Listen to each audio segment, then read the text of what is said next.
So, that framework that you just saw literally demystifies what it means to become enlightened.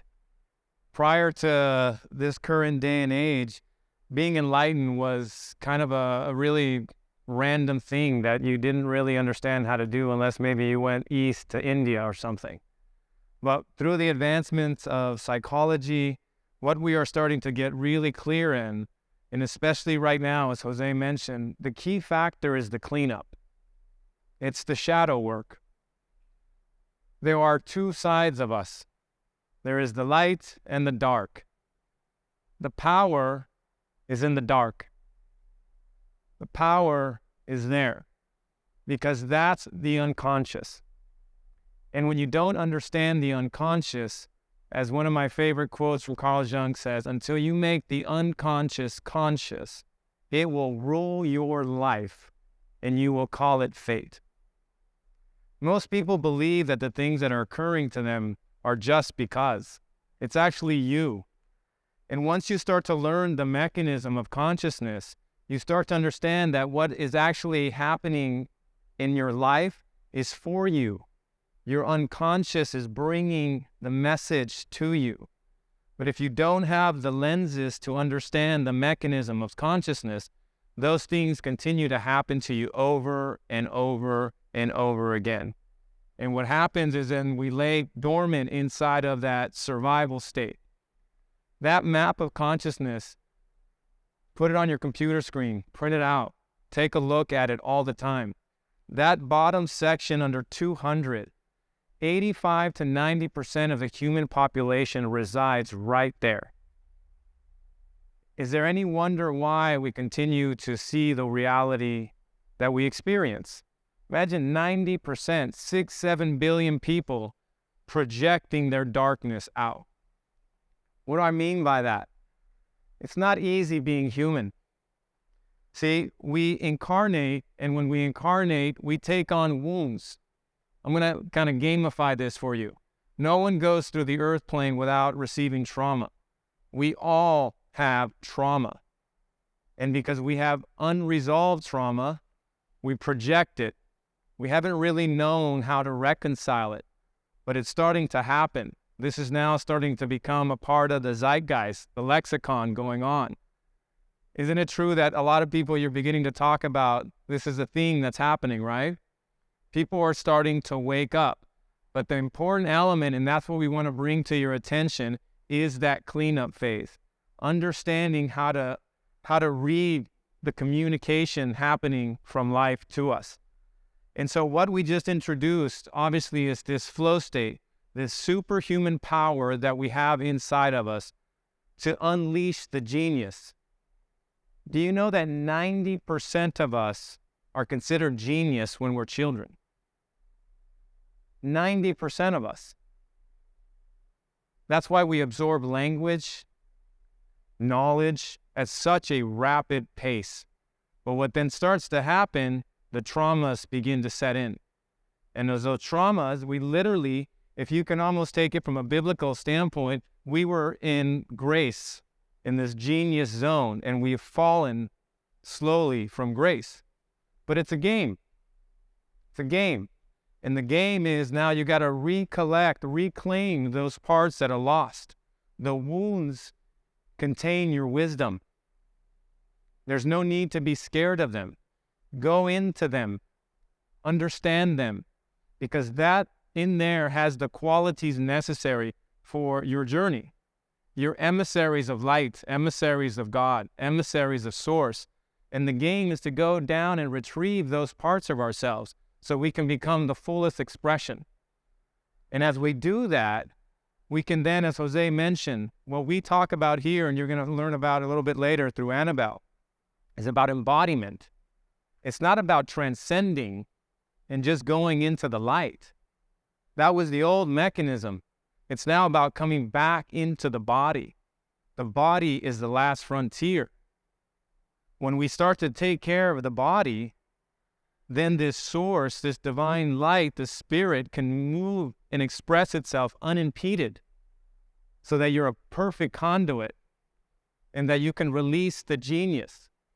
Because as we mentioned already, all of our geniuses are going to be required.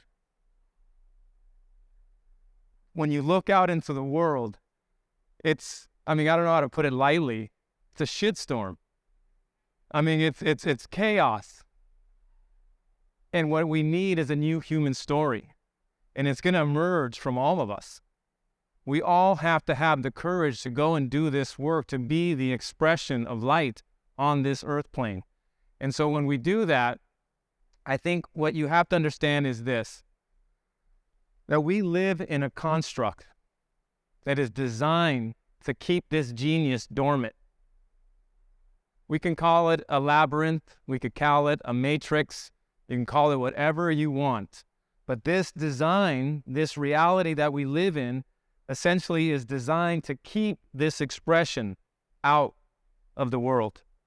And so what you have to, in my opinion, is go into this labyrinth and understand that two things are at war. Your body and your mind are being constantly attacked. We have developed a world where essentially on the left-hand side, you have a handful of organizations that essentially feed us. I guess I don't even know if that is an accurate statement. I would say more like poison us.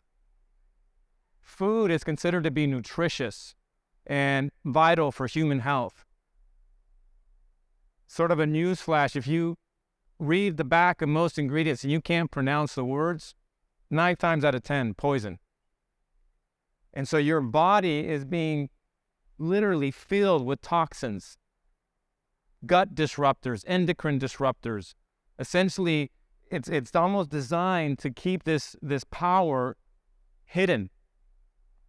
And then the medical industrial complex, right? So one gets us sick, the other one keeps us sick. And it's not a conspiracy, these are just facts. We live in a society that introduced the food pyramid, and it has produced the world's probably the most unhealthy nation in human history. Essentially, it just doesn't work. And I think as a starting point, you have to understand that. You have to start being very diligent if you want to activate your greatness. As Mauricio mentioned, the body is the key. When the body is right, you sleep right, your gut is right, it produces all the chemicals it needs. Start to think about yourself as a chemical factory, energy factory. And without the body, natural ability to do this, we can do this. And then on the other side, we have major media designed to keep the mind distracted, to keep the mind and you outside, looking outside, pulling your attention away so that you don't, activate these higher qualities that we have inside of us. And all of this ultimately, again, keeps the majority of the human population stuck. And because of this, as I mentioned, we essentially have constructed a world that mirrors our lower state of consciousness.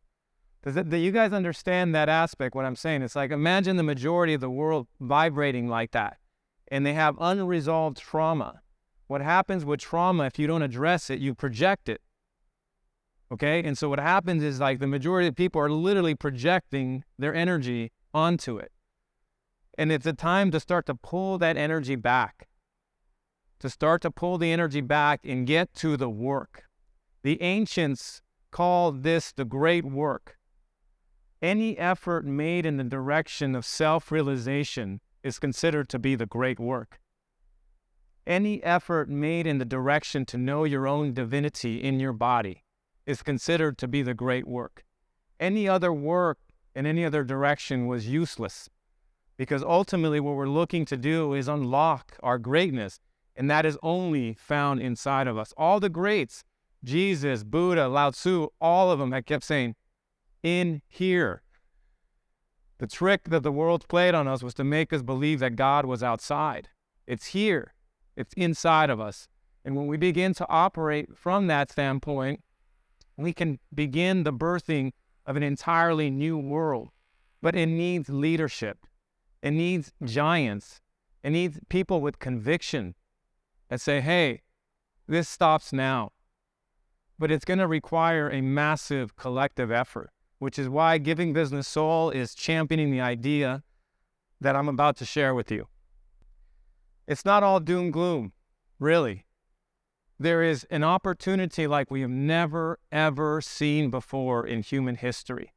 And I'm going to introduce you into a framework that'll begin to give you hope, inspiration, that the reason that you incarnated at this time, the reason that you are wanting to be an entrepreneur or you are an entrepreneur is because of this moment in time. If you want to shift a society, you simply have to do one thing. You have to look at who's got the concentration of power. There is something that has a unified or concentration of power. And once you can spot it, if you shift that power structure, you can shift the society. And the way that you spot who's got the concentration of power, simple. Who's got the largest buildings on the landscape? At the very beginning of our known history, the kingdoms or the castles that were part of the kingdoms represented the largest buildings. And at that time, the kings and the queens held the most amount of power. And they were directing humanity at that time. That was the concentration of power. As we evolved, the largest buildings eventually started to become the churches. At that point in time, the priest and the pope started guiding humanity forward. As we continued to evolve and we broke away from the church, the Capitol buildings of states and countries started to become the largest on the landscape. And with that, the presidents and politicians started to govern us. And now, when you look at who's got the largest buildings on the landscape, it's very clear. Those belong to business.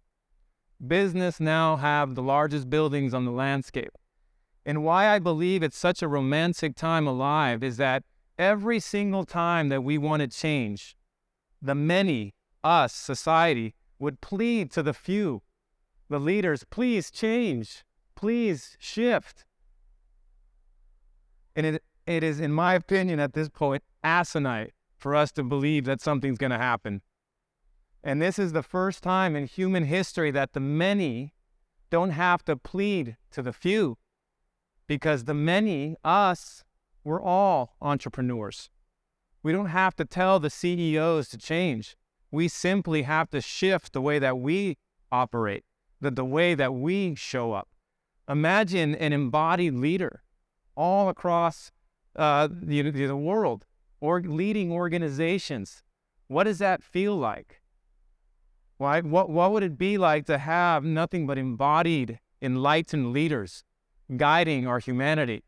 Now that the major power structure is business. It's the first time. We had to be of a bloodline before. Now we don't have to belong to a bloodline. We just have to have the courage to go out and be an entrepreneur and to go venture on and to essentially allow this birthing to happen. We all have these divine gifts. And as I mentioned, the way that I see it in my mind's eye is that we need a new human story. We need the song that is in you to begin to play, because it's all going to be a part of a great symphony. And that symphony changes the reality. We would see something completely different, because now we wouldn't be projecting all of our hurt onto the world. We would have integrated it. And we stand now at a precipice. On the left here is essentially the world that we constructed from the level of consciousness that we had. But now that we're starting to understand the psychological frameworks of how we can integrate this darkness, integrate these traumas, and begin to cultivate these higher states, now we can construct the world that we all have in our own DNA the memory of. We all know down deep inside that that world is possible, and I think a lot of us are baffled as to why it is not happening. And it's not happening because ultimately it's going to be up to all of us. The reason we wanted to put on this flow workshop was to encourage you to do this work, to activate that inner leader, whether you're leading an organization or whether you're simply leading yourself or your family. We need a new type of leader at all spectrums and stratas of human relationships. And the good thing is that there's already a new class of organizations that are beginning to emerge out. The highest level of organization currently recorded on the planet is considered to be a teal organization. And a teal organization is when organizations are starting to represent organisms. There's this sort of movement towards decentralization, more like nature, natural law-based organizations. And that the new leaders that are going to begin to emerge are more like gardeners. Instead of, moving by the will of their power, by the iron fist, it's essentially like you create the environment. You create the environment with the right nutrients, the right water, the right sunlight, and your goal as an embodied leader is to just make sure that the container is right, that the vision is set, that the values, that the principles of the organization are set. And what this starts to do, it starts to bring forward a different class of organization. And what I feel to be the sort of grail, if you will, the ability for us to begin to heal the planet is by having a new type of organization that I call a violet organization. I believe that the great treasure for being human is our ability to merge the light and the dark in us. The other way to say that is the masculine and the feminine. When we merge those two energies, when we harmonize them inside of us, and that they stop being at war, they come into peace. When we're able to do that, we will know that peace beyond human understanding that they talk about in the Bible. And if that's the great key for us to be able to permanently open our heart, is to bring that union together, then on the external, we would also be attempting to do the same thing. From an organization standpoint, I want you to register this because this is key. We've had two basic types of organizations on the planet. We have business and we have nonprofits. Business is masculine. It's linear, it's logical, it's about performance, it's about getting things done. But when this energy is wounded, it has an undertone of aggression and it wants more and more and more. And it's never, ever satisfied. Because this is the dominant energy on the planet, we have now created what we can call a mythical wasteland. Essentially, all the ecological systems are in rapid decline because this energy is rampant. Our nonprofits, you can label these as philanthropic. Philos anthropos, they have a love for humanity. Their texture is much more feminine in nature. They're about taking care of the whole, making sure everyone's well taken care of. They're beautiful, but also wounded. We have 1.5 million NGOs, nonprofit organizations, and they're not moving the needle. There is something also missing. What I'm suggesting is to bring them into union within one organizational structure. And what we teach at Giving Business Soul is that philanthropy, that philos, that love, if we can merge it with business, that is to bring the soul into business. And when you can do that, something magical happens. And what we encourage our entrepreneurs to do, if you're looking for purpose, look out into the world and look at what breaks your heart. What crushes you? What part of society do you cry for? And when you can spot that, that's a passageway. And if you follow that, and if you then take a portion of your revenue and tie it to that cause, let it be 1%, 2%, 3%, it does not matter. It's the integrity of your word and the commitment that you make. Right? For myself, I'm the founder of the Mortgage Phoenix Group. For me, when I started to dive deep into all of this mystery, what broke my heart was essentially the suffering of the feminine. Thousands of years of suppression, of a patriarchal, dominant world. And it broke my heart. And because of that, I decided to use my understanding of mortgage, my business acumen, to move that endeavor forward. And what I started to do is I started to give a portion out of every closing. And as a result of that, what I want to share with you is that I found fulfillment. And this is in the second, decade of my entrepreneurial life. The first decade, I scaled great heights, hit big revenues, big houses, big cars, big vacations, all of it. And I was empty. It didn't fill the void. When I started to operate with philanthropy as a modus operandi, as a mode of operation, I found the treasure. It's like, oh my God. Literally. I finally felt like that hole in the heart was filled. And it started to feel incredible. It took some time, but I'm giving you the formula. If you want to find purpose, if you want to find fulfillment, that's why it's necessary to do the cleanup, because when you go down into your hell and you come out and you resurrect, you have a softness for humanity. It's like, man, my God, brother, can I help you? Because you have felt your own pain, your own suffering, and it softens you, it opens you. And I believe that when we can do that as a collective, imagine every organization on the planet of having a philos, of having a soul. The issue with our world is that we've stripped the soul out of everything. Out of everything. And it's time that we begin to wake up to the idea that we are a soul before we're a body. And unless you take care and nourish the soul, we're going to be hungry ghosts until the end. We have an opportunity. We have to begin to nourish the soul. And we have to start compartmentalizing everything. And we have to bring it into the way that we move in the world, the way that we show up for our family, our businesses, for all of it. And when we do that, I believe that we can get on to the work of constructing a brand new reality. This is one of my favorite quotes from Buckminster Fuller. You never change things by fighting the existing reality. To change something, build a new model that makes the existing model obsolete.